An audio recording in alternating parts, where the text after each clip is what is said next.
Hi, and welcome to Mindshifters Radio with the Forgiveness Doctor, Dr. Michael Ryce. I'm Jeanie Ryce, your co-host, and today is Friday, May the 16th, 2014, and it's Aramaic Friday, and we do have Allen Hoffman with us today, which is awesome.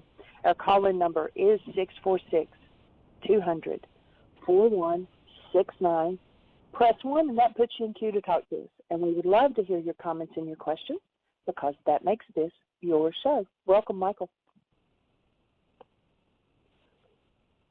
We are delighted and honored that each of you chooses to join us.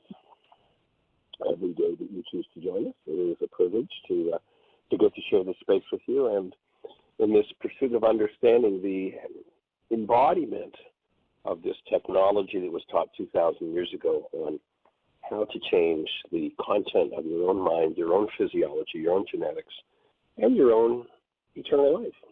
And that is through the act of forgiveness. There are many out there who, because it seems, at least I suspect, because they didn't understand the tool of forgiveness, they've been taught that forgiveness is about how I let you off the hook for what's happening inside of me. They were never taught that forgiveness is how I go inside of me and remove what didn't belong. So a whole belief system developed over, well, all it takes is belief, like there's nothing you need to do.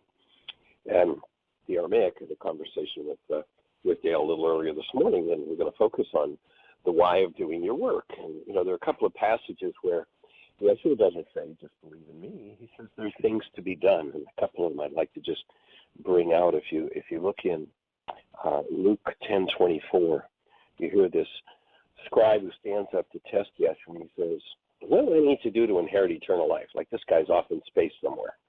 And Yeshua, knowing he knows exactly the answer, says, well, how do you read it? What's it say? And, of course, the conclusion is, in harmony, it's the first law. You've got to hold this condition of love when you think of the Creator, when you think of neighbor as yourself, or so the Greeks tell us. And it really says you're keeping this thing called Rachma active in your mind when you think of the Creator, when you think of neighbor, in order to maintain self. And then in the Beatitudes, we hear one of the Beatitudes that says the requirement to be called is one beatitude that says the reward will be, you will be called the children of God. And what that beatitude instructs us, Yeshua doesn't say, well, just believe in me and everything will be fine. He says, here's what you do. Through service, you work effectively to produce the peace and understanding in accord with God's will. There are requirements for us to get into harmony, and that requirement is to do your work. When he says, you must forgive from your heart the wrongs of your brother, that's not a bleeding heart statement. We couldn't even translate that word heart until just the last few decades in the West. We've labored for 2,000 years not knowing what it meant. What we know now is if you want to move into that new posture, what you have to do is you've got to look inside yourself, your own heart, your own unconscious or dissociated mind, and remove from there those things that you're blaming everybody else for. There's work to be done. And so that's our topic today, is the work to be done. And Dale, we're delighted that you're with us. We certainly are glad that you're back. We had a fun show last Friday, but certainly your input would have been taking it all to another level. So welcome.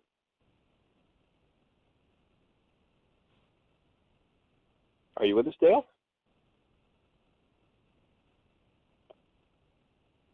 Have you got your mute button on, Dale? We're not hearing your voice. Okay. Well, Gene says you can. There you are. Now I'm unmuted. Yeah, sorry. I've done that. I pulled into a McDonald's parking lot so that I wouldn't be driving, and it's funny because when I did, there was a loud blasting thing telling me that I turned my Bluetooth off, and so I hit my mute button and didn't realize it. So anyway, I'm here. Been there, done that. Welcome. Absolutely. So the conversation today, we want to move in the direction of the necessity of doing one's work. I've been getting a lot of questions the last couple of weeks or so. Not so much questions. I think what I've been getting, the best way to put it is I've been getting contacted by a lot of people that have been almost, the best word I can really use is to be just clear. It's just almost like a bragging kind of a feeling that they had, memorized all different kinds of, translation stuff that I had done, or some stuff that, some of the work you had done, Rocco, or Neil Douglas Klotz. And it's an interesting thing that right at the beginning of each of my talks, when I do public talks, I do my best to remember to say, let go of trying to understand what I'm talking about. This is much more about the direct experience of the realization within yourself of what these things really mean, rather than knowing how to define them. And that's one of the things that I came up with, in working with a lot of, I guess you could say, I love saying real scholars because I can smile about it, because I've seen people call me a not real scholar, and honestly, I smile. I feel joy in that. But it's like with, some of the real scholars, they'll often stop, you know what I mean? They'll define something and get to a certain point of definition. They'll say, okay, that means glory, that means forgive, that means this, that means that. And it's amazing because just a couple of days ago I was rereading in the Kavoris Enlightenment about, in Greek we did pretty good at, who, where, and, the different sort of aspects of the story, but what about the how-to? And it's funny because I've really, just in the last couple of weeks, really, truly, even after 2 decades, I've really come into the conscious recognition of why it is I'm here. And I mean, I've known, on different levels. It's just gotten a lot deeper in the last couple of weeks, that it's not about the definition, of course. It's about living it. And, of course, I've said that before, but there's these deeper roots that have sort of grown in my consciousness, more brain cells, almost to a point of paradigm shift have come in the last couple of weeks. And I was like, wow, I'm not supposed to fit into that room. I'm just supposed to follow my heart, follow that place where my thought and feeling come together and do what my purpose is on this earth to do. And that's to open up, to help the people that are ready to let go, to help those people be open. It doesn't matter that I can define all kinds of different things. What matters is how do you live it? What matters is how do you put it into practice? And then I have this huge smile because I realize that when I'm getting, whatever any kind of attack comes in from, the real ones, I can smile because I know that that's coming from just a place of not knowing what it is that they're looking at. And I've really done a lot of clearing in the last couple of weeks and removing those roots of a lot of those aspects of judgment that I had. There's little hostile bits in there, and I'm sure there's more in there still. And it feels almost like this huge weight has been lifted off of my shoulders, as if there's not, the stuff that they were hooking is no longer there in my consciousness, and it just feels great that I can see something like that or hear, that kind of criticism and just smile, this huge toothy smile, and just really feel open in the process. It's a beautiful place to be. Yeah, that's pretty sweet. And, when it comes to the message of Yeshua, by the fact that somebody's capable of attack, that they don't know anything about the work. I mean, just by definition, if somebody's attacking, there's no conscious knowledge or no integration of having done one's work, because if one had actually integrated what Yeshua taught, they'd have a condition called Rahma in their mind. And Rahma, that filter that allows only intentions keyed to love to come forward in the mind, couldn't bring anything else forward but love. So there could be a discussion about, gee, I think this is wrong or this is right or what have you, but attack isn't possible for someone who's actually doing the work of Yeshua. And I know that several years ago I would get invitations, and still do on occasion, to speak to Course in Miracles groups. And I was guided in one of those groups back about, probably 25 years ago. And it was a fairly large group of people who were studying the Course. And the words I was guided to write on the board, and I had, a big whiteboard that I usually use, and I wrote the words before I got up to speak: don't study A Course in Miracles. And everybody's like, oh, that's what we're doing. We're studying the Course. What's wrong with you? And it's like, and then as I talked about don't study the Course, and you could say that about don't study the Bible, all kinds of people doing Bible study. But then what I wrote in red underneath don't study A Course in Miracles is learn forgiveness. embody what the Bible says, don't study the Bible. All that head knowledge, all that intellectual knowledge is for naught if you're not doing your work. Those are such rich DVDs that you've got, actually, about the what is the world and the Course in Miracles thing. Because I remember when I was editing those to get those on a DVD off of VHS, I would just get so deep into what you were saying, so deep into the program, I could feel that presence in my skin and my blood and my consciousness, and I would just completely forget that I'm supposed to be editing. I'm supposed to be looking for little blips and little digital problems and things like that, and like 30 minutes would go by, and I'd be like, oh, sheesh. So I go back to the, that 30-minute mark where I had, gotten so deep, and then it would happen again. I'd get 20 minutes in, I'd be like, oh. So it's funny, I would actually have to put Post-it notes on my computer monitor, like really bright Post-it notes, and this is a crazy thing, and I've never said this publicly, I would hold on to one of the Post-it notes at the top of the monitor.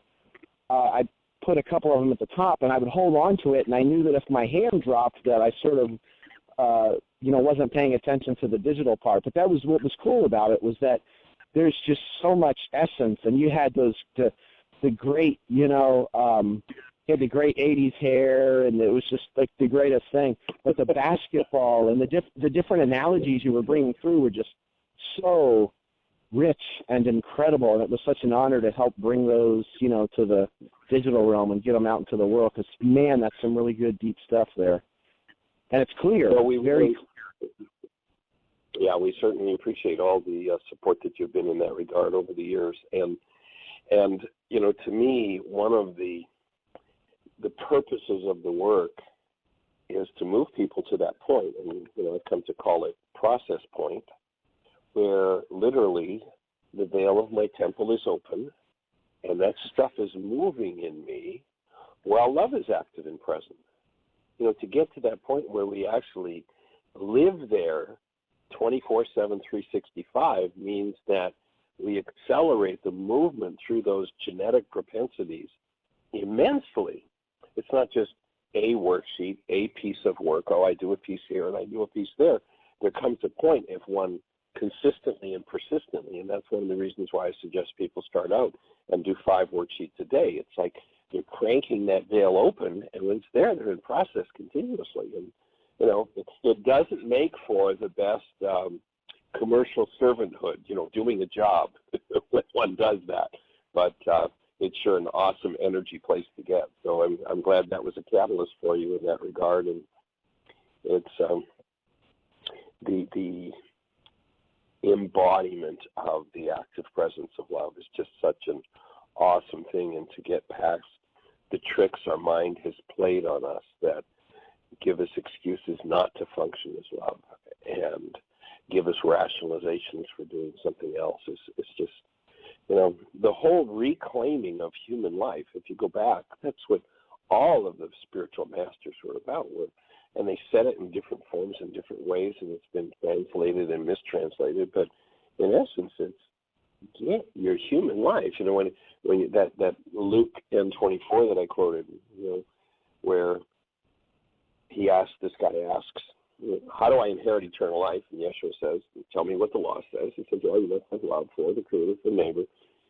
And then Yeshua repeats back to him, it's a kind of a shock for most people when they reread that passage, and they go, oh, Yeshua's telling him that his answer answers a different question than the question that's asked. So the guy says, how do I inherit eternal life? And Yeshua, after the guy parrots the answer back to him, says, do this and you shall live.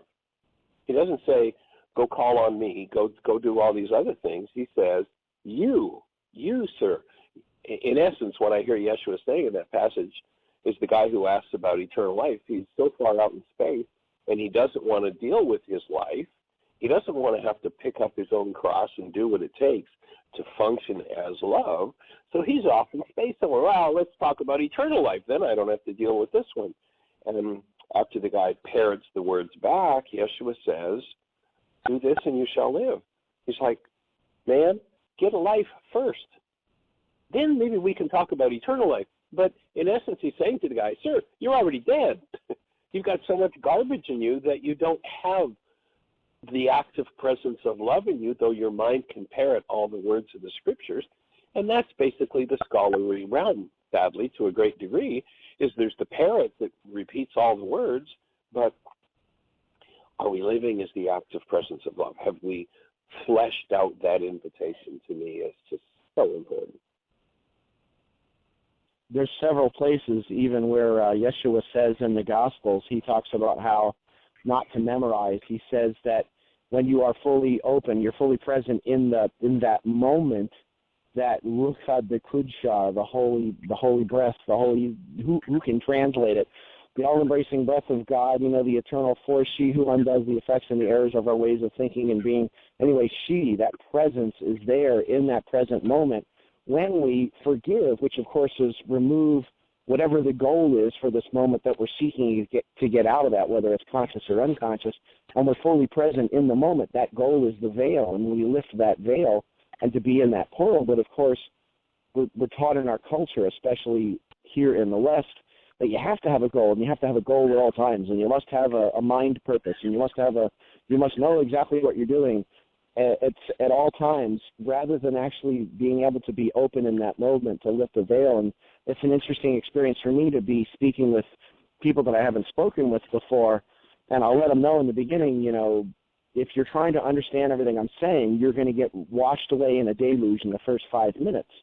But if you're able to be open and let it, kind of in that Lakota phrase, let the wind blow through you, and you're okay with that cosmic question mark over your head, and you're just able to be in the direct experience of this, not needing to overly grok or understand, realize that that's something that you're going to be able to take with you, especially when you put these into practice, as opposed to new ideologies that you memorize, regardless of how accurate or inaccurate a translation is. You memorize it, and then you've got the carbon copy of the direct experience. That's that digital analog that you would speak of. You've got this, no matter how accurate the words are, if it's not being lived, it means absolutely nothing. And that's the thing that really, I've had it on different levels of realization over the years, but it really just came and dropped in my lap in the last couple of weeks, where I'm like, wow, when someone's coming at me like that, it means that they don't know what they're talking about anyway, so why should I listen? And it's just such a beautiful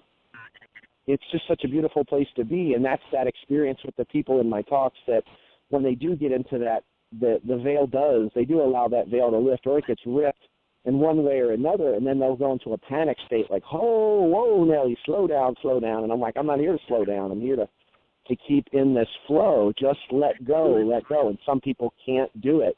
Literally, occasionally people will just like hyperventilate. You never know what's going to happen. So just be open, let it go. But there's such a heavy programming processing in a lot of that fundamentalist religious Christianity stuff that it's the guilt and the shame. It's keeping people from being able to actually be who they are because of all of the judgment and the criticism that's been piled on top.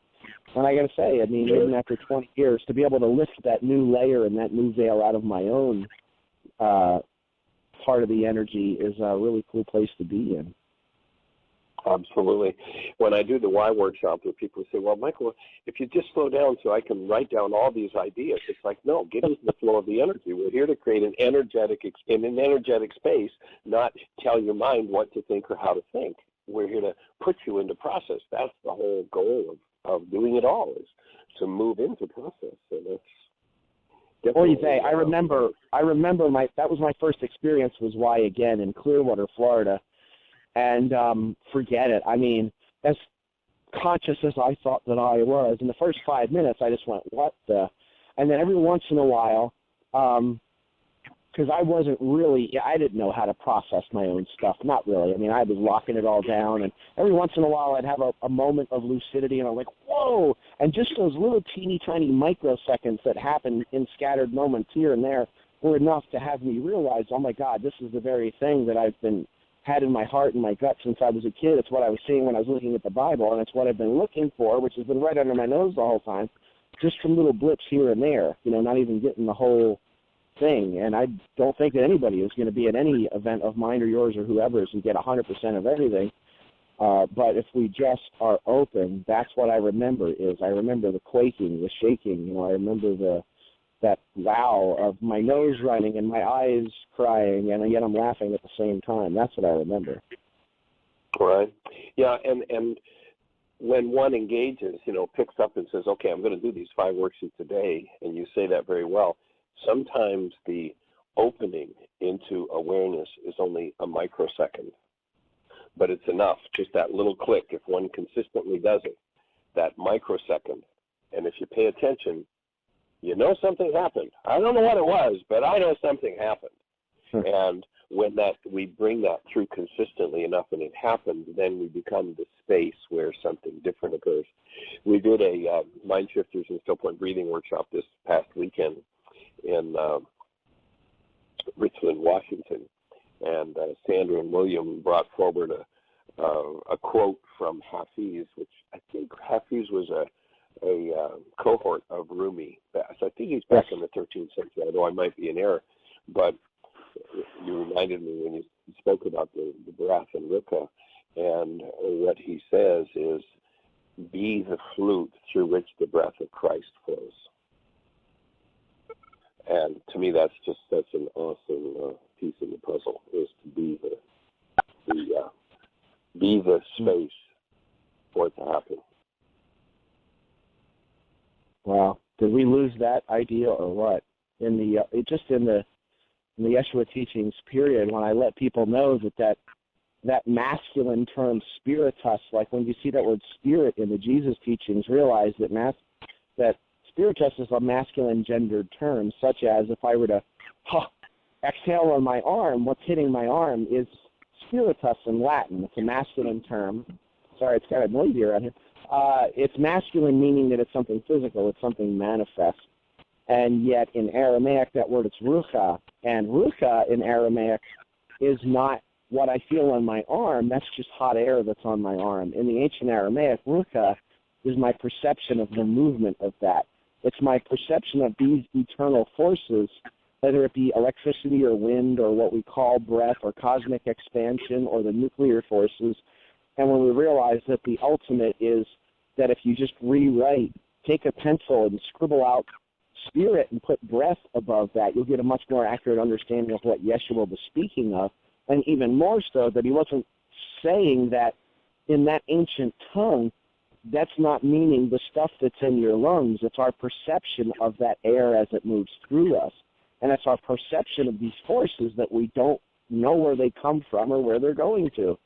And through our own breath, through our own conscious recognition of our own rucha, of our own breath, that's when she comes in and she undoes all of the messes that we've done. It's almost like you bring your mess to the womb of the mother of Rucha de Kudsha, and that stuff is loosened up, just like a child going to the mother after they've been hurt or something that they just can't bear the pain anymore, and they go to the mother. And if we could just remember that and realize that so many of his teachings were experiential. They were about the feminine. They were about the perceptions and attitudes and ways of relating with the world. They weren't about physical footprints to step into and things to do and things to say. As a matter of fact, he was railing against that exact thing all the time, and yet that's probably, who knows what the percentage is of what's done in his name today, is memorization, but of course it's memorizations of bad translations that are wrapped with judgments and criticism.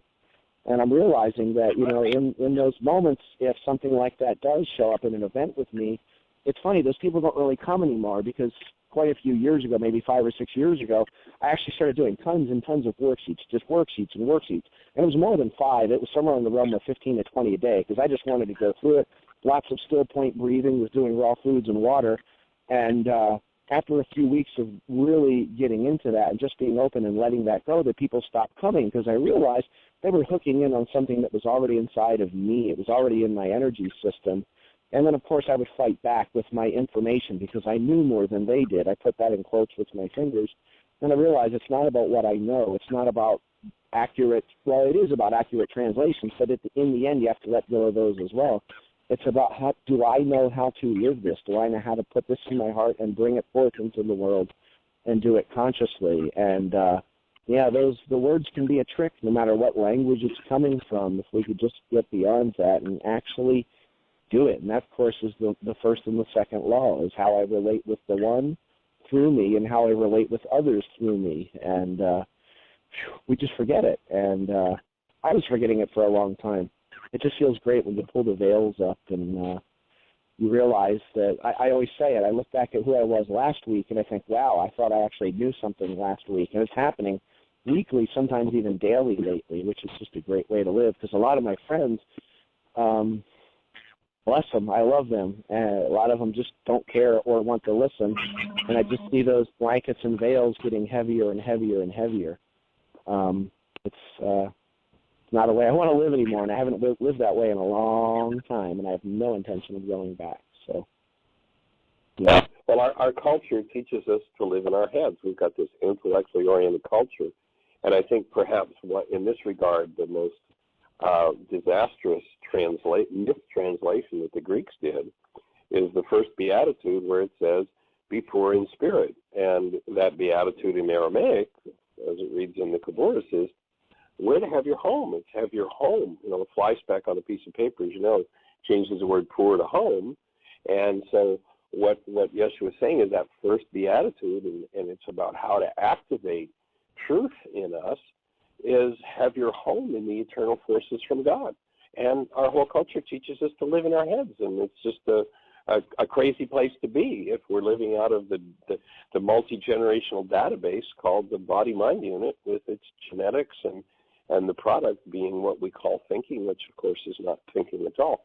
And Jeannie's telling me that Julie Haverstick is on the phone with a question. So let's welcome Julie.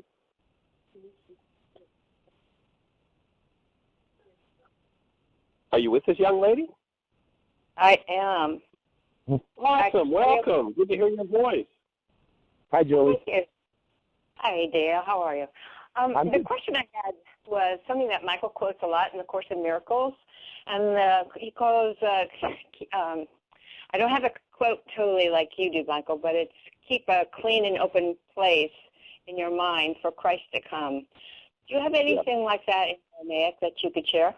Or, Michael, you could give the full quote from the Course in Miracles. So the quote, and when I talk about that, there are only two places on the planet where I've found an exact and specific definition of forgiveness. One of them is in, of course, the Aramaic teachings of Yeshua, and I never recognized it in the Course until I had that Aramaic understanding. But where the Course defines forgiveness is precisely as Yeshua did in Aramaic, and what it says is, let go all the things you think you want, that is your goals, and then it calls those goals your trifling treasures. So it's let go all the things you think you want, your trifling treasures put away, and leave a clean and open space within your mind for Christ to come.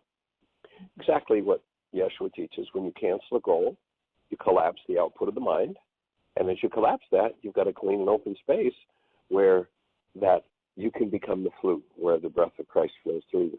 But Dale, do you have any input on that, or a more direct quote from the Aramaic? Well, absolutely. Well, the interesting thing is you mentioned that, you didn't really catch it in the Course until you had the Aramaic. For me, it was the opposite, that I don't know if I would have really comprehended the Aramaic, even with studying the Bible since I was 7, if I hadn't spent, 2.5 years in the Course at that point. But the thing that, to me, that has always been really important is the differentiation with when he would talk about an altar or altars, which is something that as soon as they went into Greek, there was only a couple of words in Greek. However, he had 3 different words in Aramaic that would be translated into altar. And when you see it in English, it just says altar. And he would speak of the madbaka or the ture, which would be those physical altars that you take a physical sacrifice to. And he would sort of goad people into saying, look, that's not really what's going on there. You're just doing a physical thing. You have to take care of the elata in the mind. Now, the ta, of course, ta is the feminine, which means experiential. It's an innate or almost like a dormant capacity that's activated, lifted into an activated position. But the key there is it just that ta sound, meaning ta, that it's not a physical altar, it's a space in your mind. But that elah at the beginning of ta, elata, elah is the root that means one. Elah, Eloi, and al or Allah also means one, or what it really means is non-dual. It means singular. And what that means is that feminine space in our consciousness, that state of being where we are non-dual, where we removed the root, we brought the root, the mind is now altered from a place of division, or what we would call doubt, which is the word teplug in Aramaic, which means divide. It's no longer divided. It's no longer satana, which is a being divided against itself. But we've actually lifted the veil that cut us in half, literally, that cut our being in half. And as we lift that veil and that veil is burned away, we experience that in the elata, which is that non-dual, singular state of being. And of course, as Yeshua said in that seventh beatitude you quoted in the beginning, Michael, is that when we do that, we birth that peace and plant that peace from that non-dual center of our being, that we become called the children of God. Now, that word children, nitkarun, doesn't mean just children. And of course, it doesn't mean sons, and it doesn't really mean daughters. What that means is a channel, a vessel, or a conduit. And what that was really meaning in the seventh beatitude is when you remove the veil between you and the one of which you are, we're in the elata, that unitive, non-dual space, that perception, that realization, that experience of absolute oneness with all of life, then we become an open conscious channel of that one life. And if we could just get that it's not about there's no physical sacrifice that we can make. As a matter of fact, that's in most cases a great, we can just go and do our physical sacrifice, and of course that means nothing, and it allows us to keep everything stuffed down. Oh, I'm sacrificing for this or that. Whereas if it's not done in the heart, bringing it back to that space where that's what Christos, of course, means anointed in Greek, and what that meant was it was that process of using butter or oil on the third chakra, or on the third eye and the crown chakra, and what that was the symbolic opening of the crown chakra for one to become an open channel of the infinite. If you look in Strong's Greek Concordance, and you look at the word Christ, it says right there, channel of God. And if we could realize that when we are non-dual, we become that channel. We become right here in this present moment, and in the whatever we want to think of as time and space and world, we become that open channel.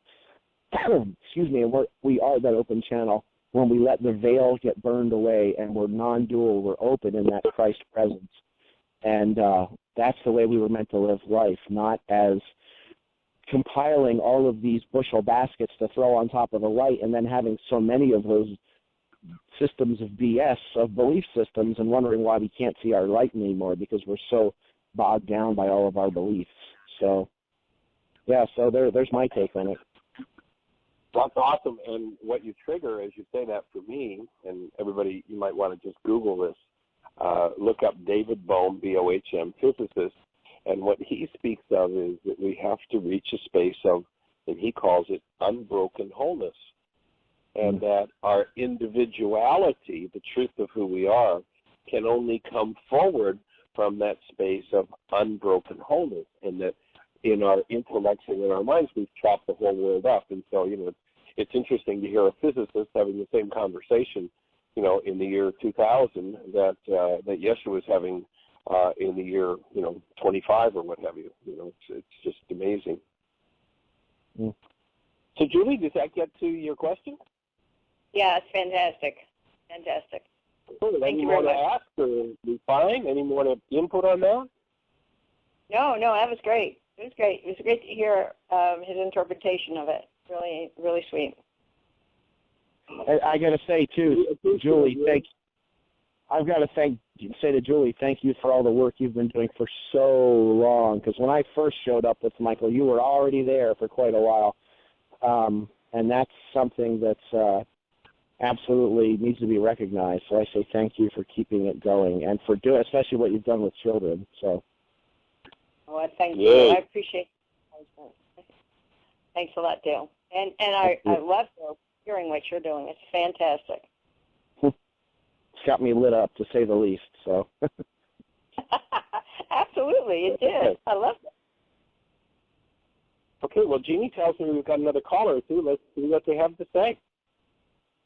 Area code 330. You're on the air.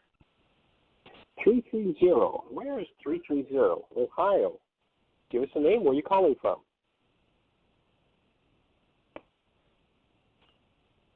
Area code I'll be in 330, Ohio. you're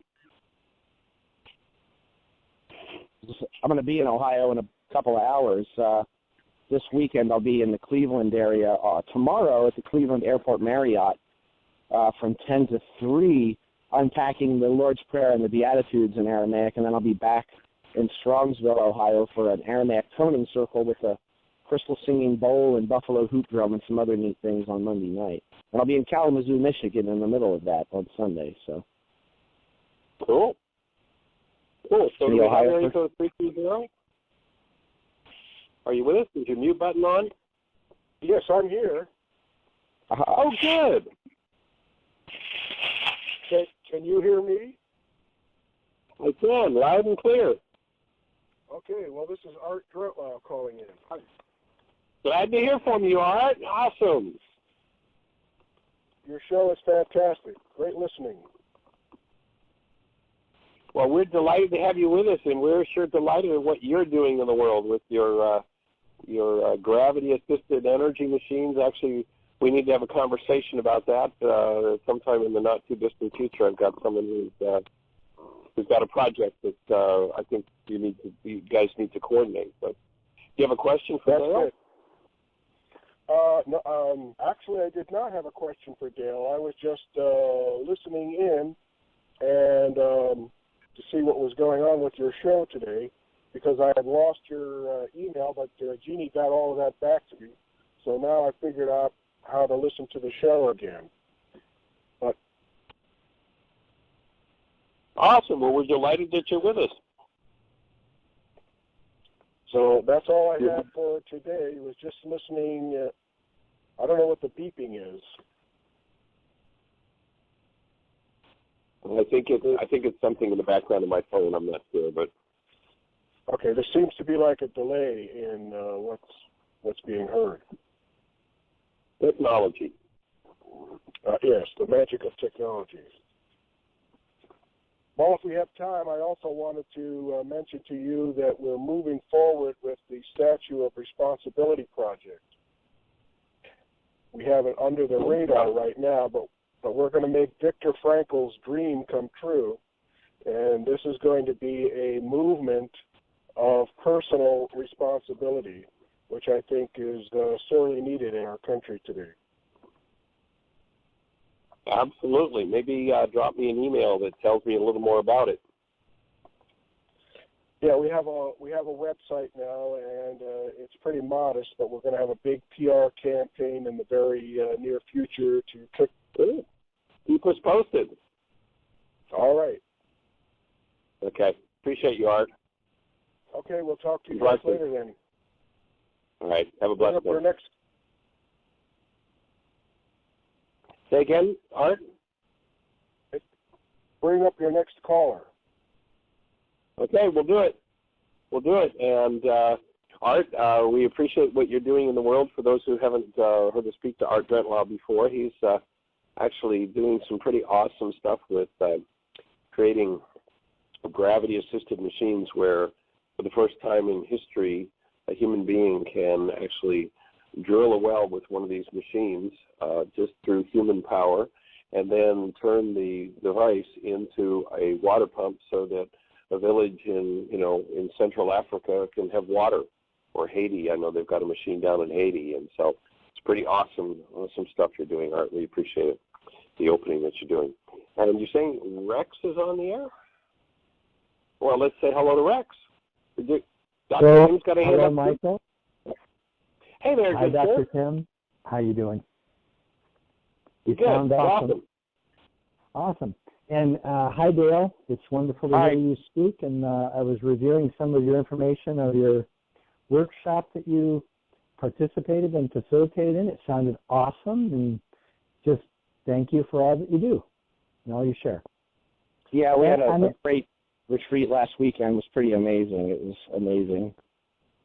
So I wanted to mention that, and it sounds like it for everyone. Looked at the few pictures that you had and the sacredness of it, the energetic sacredness I got from what I did read on your Facebook, I think it was.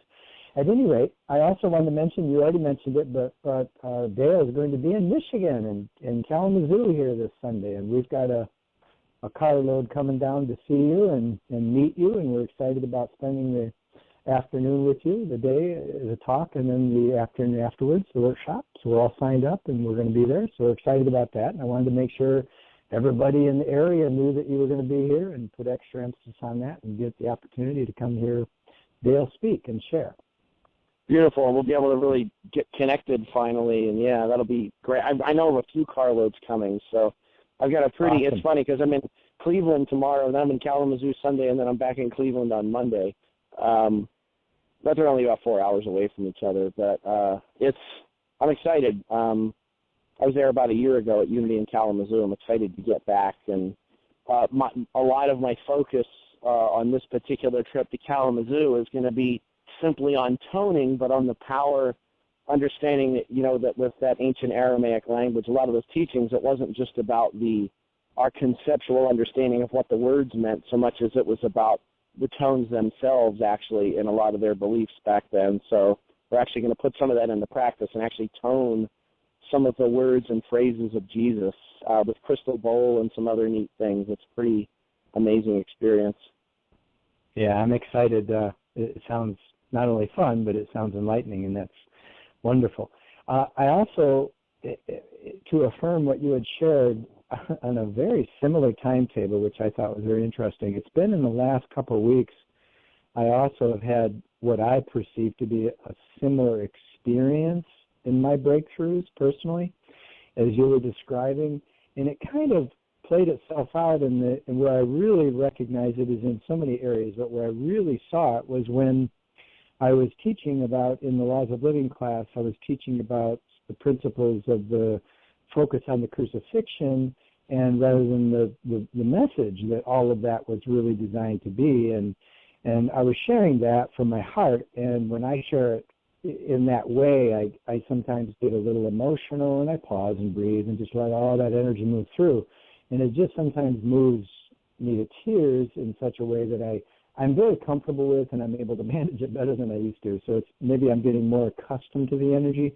At any rate, that was happening, and it was an interesting response from one of my students who had been studying and looking into all of the quote, I'm putting air quotes on this, historical evidence about how it's very likely that the lifespan and the time of Yeshua wasn't even there. He doesn't really exist. It's all BS. And it was right after I had shared this very heartfelt realization I got about taking action on love, in the very thing you were talking about today, both of you. And I shared a little bit on the program yesterday about it, but what happened in that moment is that when he said that, in the past I could have felt confronted, or I would have had a reaction inside. And what I experienced was peace, total peace. And and this is why I'm sharing it, because it was an experience that I got in the moment that specific material that had been a trigger for me so much in the past just wasn't there anymore. And it just didn't trigger me like it had in the past. And I was so obvious because I was able to just presence love while he was sharing about confusion and doubt. And it leads into what you were talking about. This is what I want to ask both of you to comment more on. And that is, this material that's out there it appears to be perpetuating evidence of the carbon-based mind to stay in denial on a collective level. And when I was experiencing it with him talking about it, I said, well, let's move the energy that you're feeling now. Let's focus on what you're doing right now and not so much on the information. And so he was willing to do that to a degree and did a little bit, but it didn't really let loose. It's a really big piece I recognized in him. And so I was supporting him. I've been working with him for a while. And when this happened, when he shared that, it was an aggressive that he was sharing it. And it, like you were talking about when your, quote, scholars say that you don't know what you're talking about or blah, blah, blah, and you smile now and you just know that if they're not speaking, if they were speaking from pure love and if they had integrated that, then they wouldn't be saying it the way they'd be saying it, or they would be loving when they said it. It would be different. You know what I mean? And so when he shared that, I knew he was talking, or at least my sense of the experience was, I didn't know because I wasn't in his mind, but I sensed, the sensing I got was that he was speaking from his carbon mind, and the only way to really reach him with the truth of what I was sharing was to help him get out of his mind and do the canceling, the forgiveness, and the goals. And he did it to some degree, but wasn't able to move all the way out. But how, as individuals and then as a collective, we are experiencing the evidence of our minds, and how the Aramaic language, is the very thing you're talking about. It's one of the reasons I'm excited about meeting you and listening to you and telling in person, is because what I'm experiencing is it is not even remotely about the words or even the letters, only that they guide me to a place of frequency in me that resonates pure love. And that was what I was conveying, and it's such I realized I just stepped back and said, I can only offer the love and continue to offer the love and then encourage the healing and removing all the material that's in the way of me experiencing that state of being. And as I do that more, I have less and less of a trigger with the people that and things and situations that used to trigger me quite easily. And it's just, I don't really have a specific question, but I'm trying to articulate it, that I'm just excited about. Well, here's what it comes down to. I realized that it didn't matter if Yeshua really walked the planet. It didn't matter if, that his teachings are the truth. What mattered is, what is my experience of love? And it's all that mattered. And I, Michael, you opened the program with that, and it was like right on target with what I've been experiencing, just pervasive experience inside me about that. That's the most important point. And it appears whether Yeshua walked and talked and lived and breathed, which I believe he did, or I have the experience that he did, but I realized it doesn't matter if he did. What matters is what I do with what I receive in information and how I process it through love. So I just wondered if you would speak more on that. What I would say is you just hit it on the head in that what matters is you right now in this moment. And are you willing to be open in that portal? Are you willing to be open in that space and let those veils be forgiven, pulled out of the system, or holding on to something? Now, in terms of the historicity, what I'll say is it's not something I pull out of the bag in a place unless someone asks me a direct question, where I feel like it's like with the young kids, you can pull it straight out. But the interesting thing about the historical basis of him as an actual person, if you actually do your research, and I've spent 12 years, when I first started 12 years ago with it, I wasn't ready for it, and I never said, this is all a bunch of BS. It's just pure ego play. But my ego did say, hold on, I can't handle this, put it down. And it took me another 6 years, and then I lifted it again. And when I picked it back up again and I started doing all of the research, all the side research, I actually put a lot of my Aramaic, work down for a while just to focus on the historical thing. And I'll just put it this way. If you actually get into for one thing, it's much more complex than someone's ever going to get out of reading 1 or 2 books or even 5 books. There's all the stuff of Jesus in the East, Jesus in Mary Magdalene in France, all these different things. But when you actually boil it down to the historians of the time, and you boil it down to who actually said anything about Jesus outside of the Bible, other than Josephus, which was a forgery well over 100 years later, the only person that actually mentioned Jesus of Nazareth. The others were just speaking of someone called the Jewish Messiah or Christus. But you get down to Josephus, and that's a forgery from about 130 years later that was put in the margins in an ink that was removed by well over 100 years. The box is empty. and that kind of freaked me out at first for a while. But I realized that I've had a very personal, direct relationship with Yeshua since I was a child, and that is said, there used to be a time when I would say that as a defensiveness, but what I'm saying is what I see this as is a very, very open, clean, pure consciousness that's coming through to us.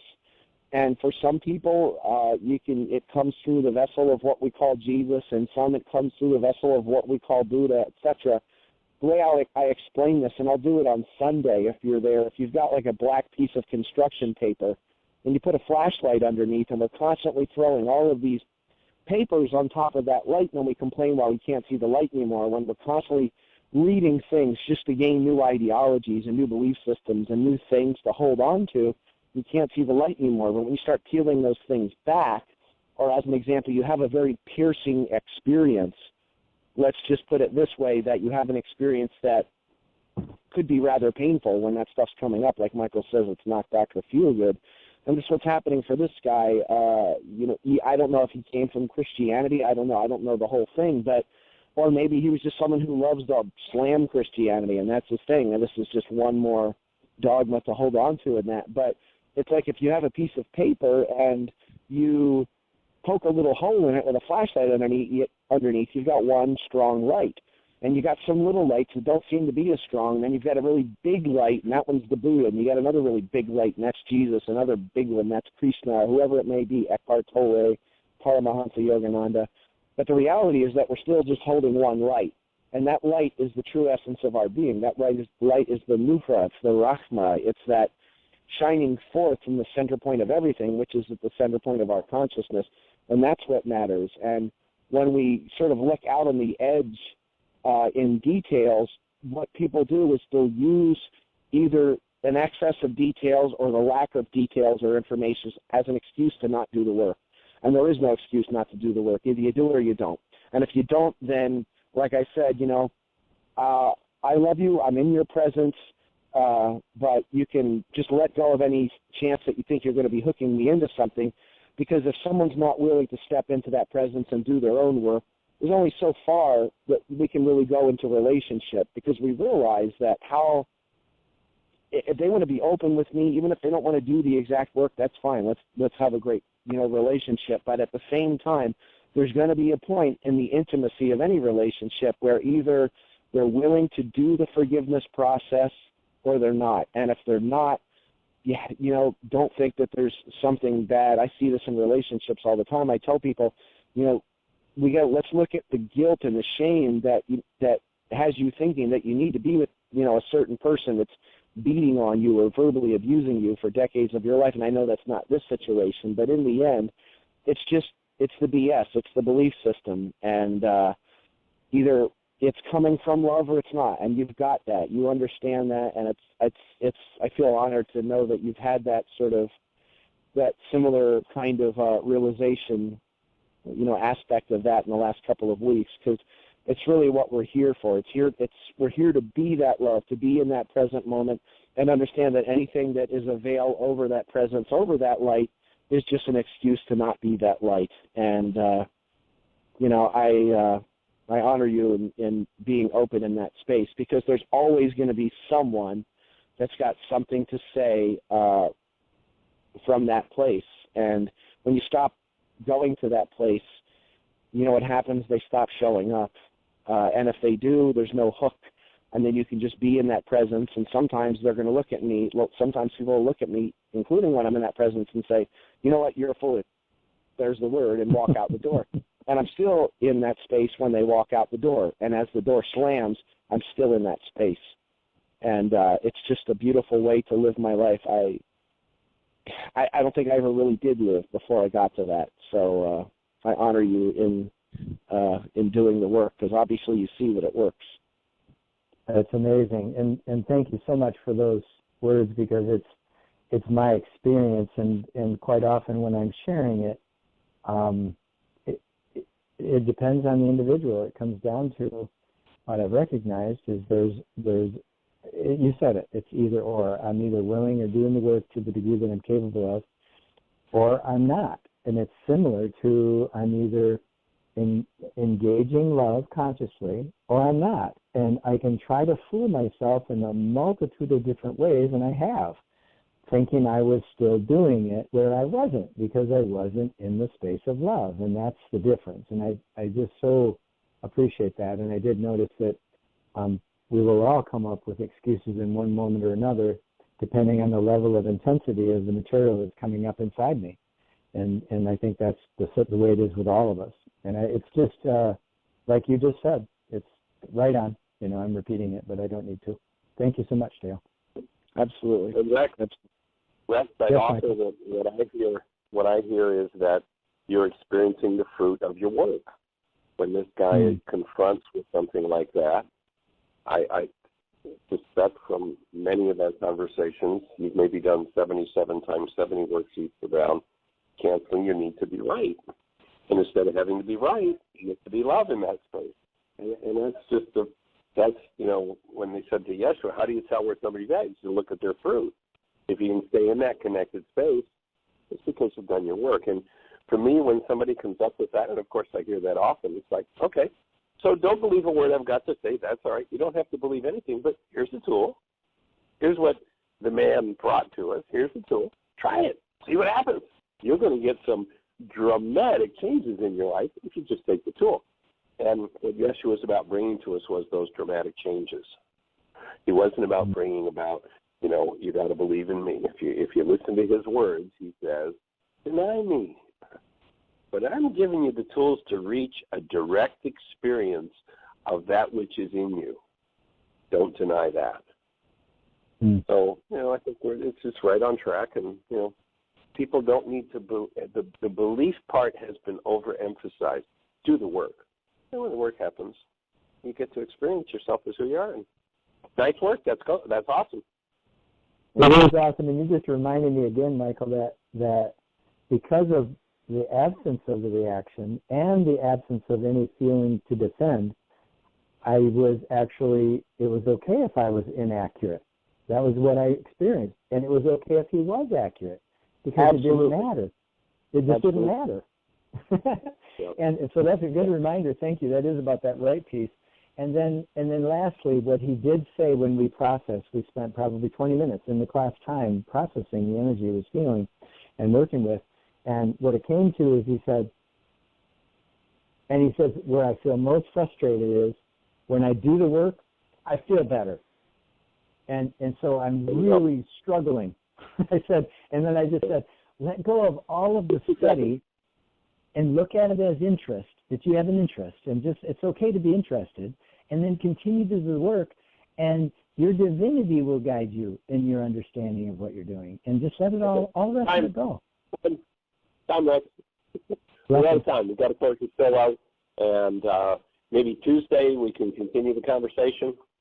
Monday, of course, is Parent-Teacher Talk Monday, so we appreciate everybody being with us. Have an awesome weekend. Give the world the best gift you can possibly give. Have the best year yet of your eternal life. Find Dale Allen Hoffman's information at daleallenhoffman.com. And if you're in Michigan, if you're in a schedule, come and